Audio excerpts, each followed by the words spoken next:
he will be investigated, ultimately prosecuted for crimes against humanity. Millions of people are dead. And here's what scares me, folks, more than anything else I'm afraid of right now. Peter Daszak scares me. I am terrified of Peter Daszak. I am more afraid of Peter Daszak than I am of the Russians. I am more afraid of Peter Daszak than I am of the Iranians. Peter Daszak is the head of Echo Health Alliance. I am more afraid of Peter Daszak and Echo Health Alliance than I am of the Chinese. Because you know what? Their nuclear arsenals, they might be able to take out some of our cities. Peter Daszak can take out the whole world. Because we know he made strains of COVID. It is indisputable fact that have a 70 to 90% kill rate inside that Wuhan lab. Do you know where Peter Daszak is today? Not where you'd be if you did this. No, shoot. You would be, if you were lucky, in prison for the rest of your life, if not facing a death penalty. Oh, Peter Daszak, he jets between his labs. 3 of them. One in Myanmar, one in Vietnam, and the one they're building in Colorado. What's he doing in those labs? Oh, he's spending your money. For what? COVID experiments. They're working on bat viruses in Myanmar, Vietnam, and Colorado.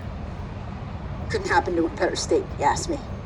But anyway, given the news of recent weeks, yeah, Colorado. How is he not in prison?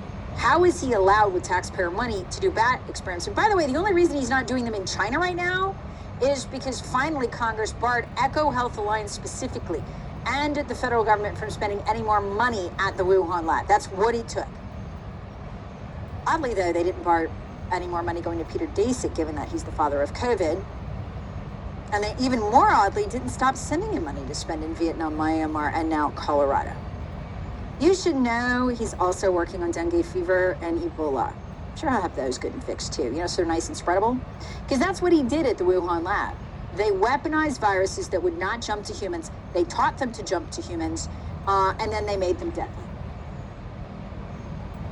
And I guarantee you it's what he's doing in those 3 labs. And I've never been completely convinced that COVID got out on purpose or got out accidentally. I've never been convinced of that. What I am convinced of is we don't know. And I got some real dark ideas about what happened. Because if they would lie about all the rest of this... Anyway, the CIA bribes its own agents to lie to you. They do something called reading Anthony Fauci in, apparently, and then he goes out and tells lies. Trump should have never turned his presidency over to that man. What